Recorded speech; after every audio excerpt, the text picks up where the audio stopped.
안녕하세요. 별빛술담입니다. 오늘은 한번 카메라에 대해서 한번 이야기를 해볼까 합니다.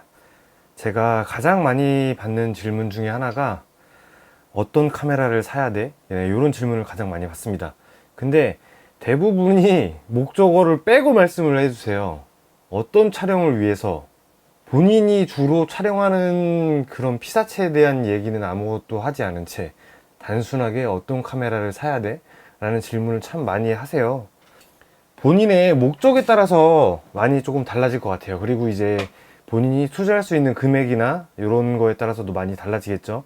일단은 오늘 같은 경우는 이제 낚시 촬영을 할 때 사용하시려고 카메라 구매를 고려하신 분들을 위해서 과연 어떤 카메라가 낚시 촬영을 하는 데 있어서 좋을지 각 카메라들의 장단점을 조금씩 파악을 해 보면서 한번 이야기를 해 보도록 하겠습니다.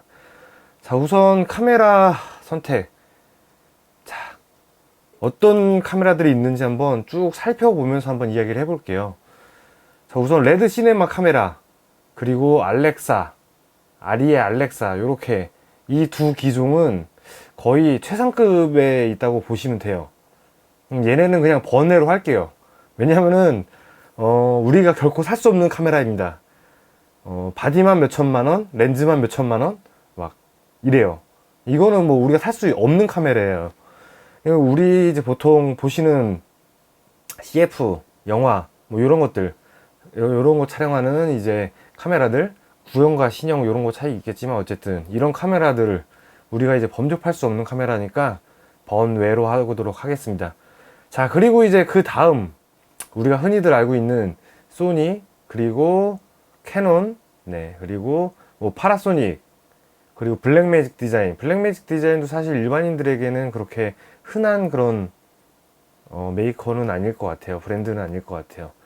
자, 요런 여러 가지 브랜드들이 있는데, 자, 이 중에서도 이제 카메라 라인업이 굉장히 많잖아요. 그래서 어떤 카메라를 선택을 할 것인가. 소니, 이제 캐논, 이 녀석들 중에서도 이제 시네마 라인이 존재하죠. 이제 시네마 캠코더라고 이제 흔히 이제 얘기를 하는데, 뭐 소니에서는 FS6, 캐논에서는 C200, C300, 뭐 이렇게 FS5 이런 이제 시네마 캠코더들이 존재를 합니다.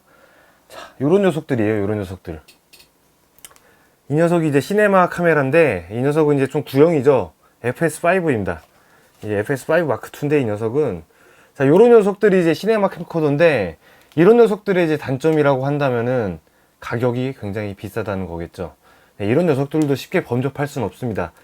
그 라인업에 최상급 위에 있느냐 아니면은 좀 하위 기종이냐에 따라서 가격이 좀 다르긴 하겠지만 기본적으로 몇백만 원씩 하기 때문에 이 몇백만 원이나 하는 가격을 쉽게 투자하기에는 망설여지는 게 당연합니다.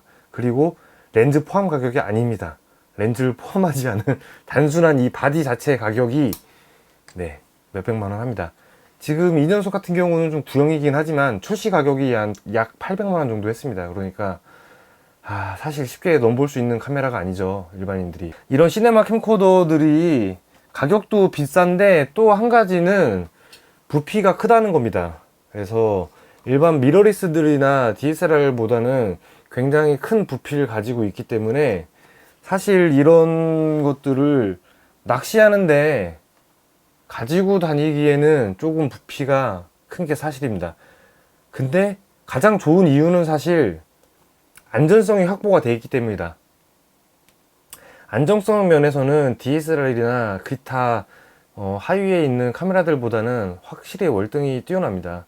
왜냐면은 이제 날씨가 굉장히 덥거나 날씨가 굉장히 춥거나 그런 극한 상황 속에서도 카메라가 멈추는 일은 없습니다. 그러니까 그런 안전성이 보장이 돼 있지만 가격이 굉장히 고가라는 점, 그리고 부피가 굉장히 크다는 점, 이런 점들 때문에 아마 좀 낚시 촬영에는 부적합하지 않을까 그런 생각을 가지고 있습니다.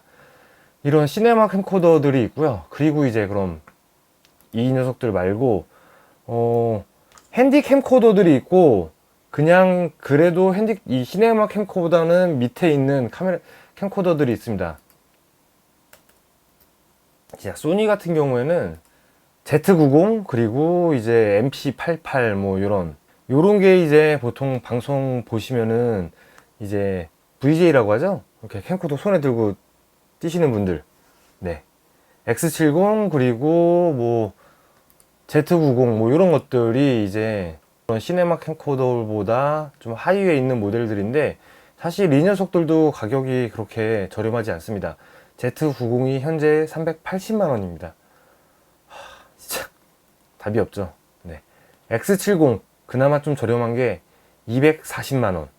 네. 이런 시네마 캠코더보다는 이제 좀 소형화돼 있겠죠. 그리고 안전성도 갖추고 있습니다. 하지만 가격이 저렴하지 않다는 점.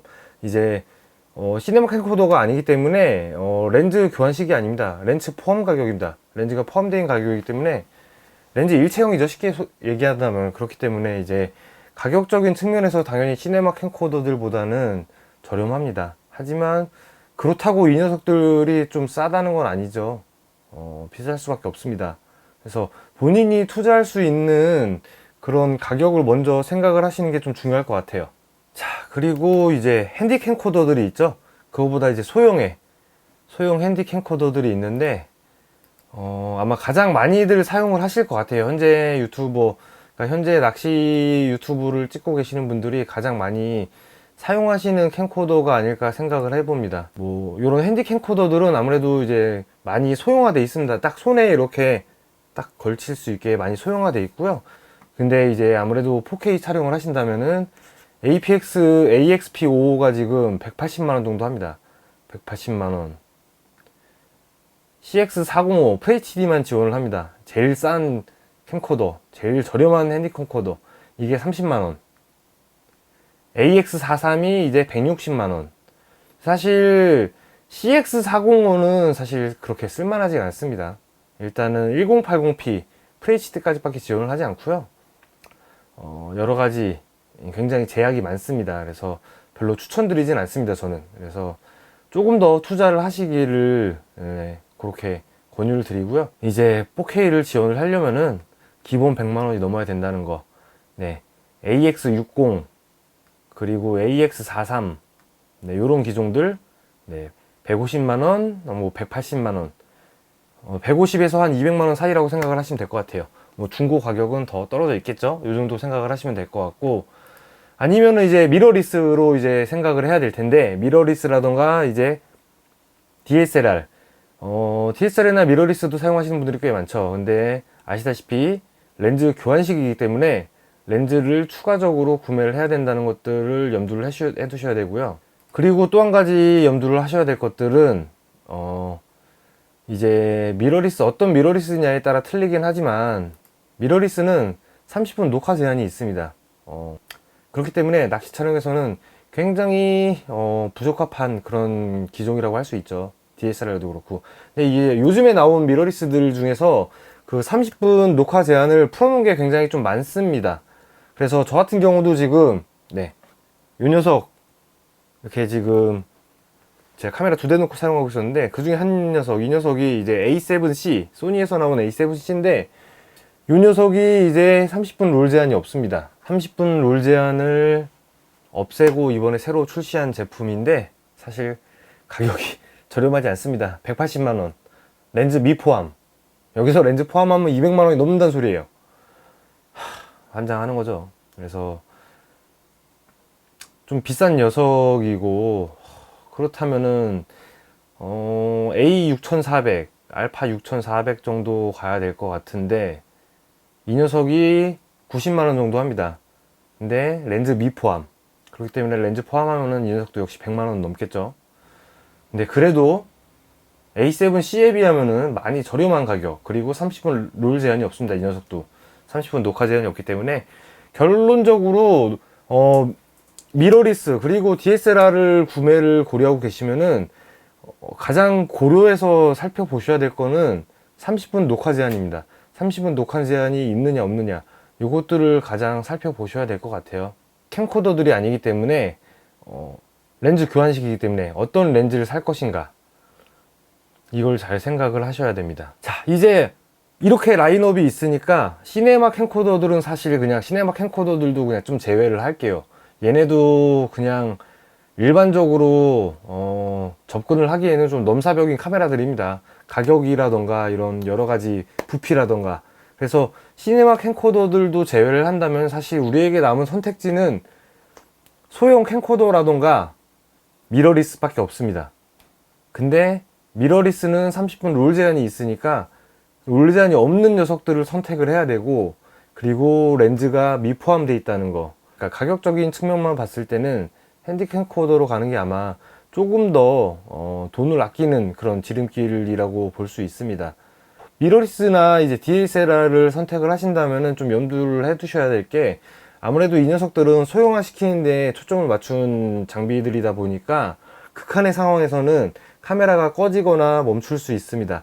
너무 날씨가 춥거나 너무 날씨가 덥거나, 모두 아시다시피 지금은 많이 개선이 됐지만 소니의 미러리스들이 초창기에 발열 문제로 이슈가 참 많았습니다. 그렇기 때문에 그런 부분들을 좀 감안을 하셔야 되고요. 선택이 쉽지 않죠. 그래서 개인적으로는 낚시 촬영을 염두에 두신다면은 캠코더가 맞다고 봅니다. 가격적인 걸 무시할 수 없습니다.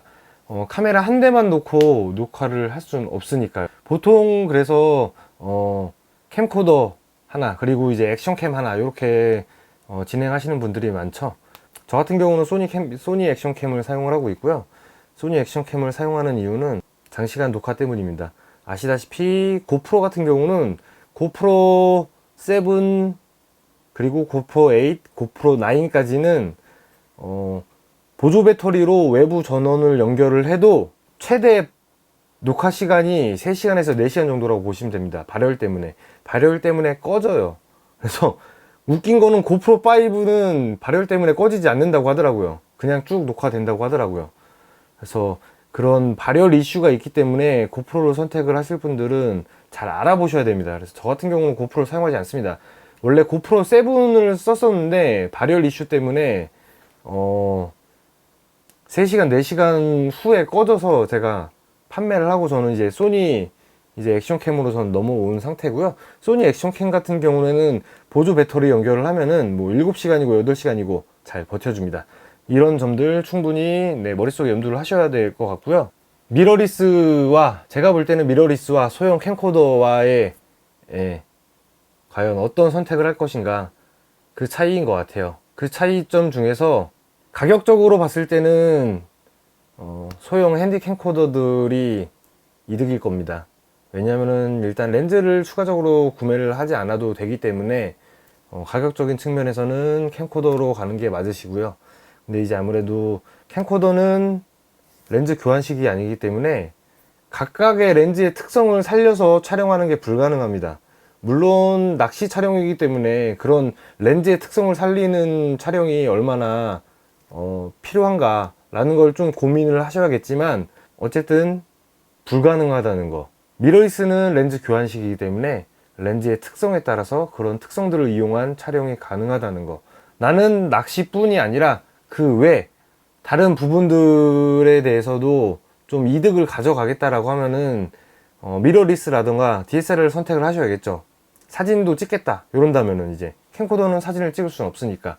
그래서 그런 부분들을 가장 잘 염두해서 좋은 선택을 하시길 바라겠습니다. 선택에 많은 갈등이 있으실 거라고 생각을 합니다. 그래서 아무쪼록 모두 좋은 선택을 하셔서 좋은 영상들 남기길 바라겠습니다. 자, 앞으로 뭐 저 직업이기 때문에 이런 카메라에 대한 이야기들, 그리고 기타 여러 가지 이야기들 계속해서 한번 또 촬영해 보도록 하겠습니다. 다음에 또 좋은 영상으로 찾아올 수 있도록 하겠습니다. 감사합니다.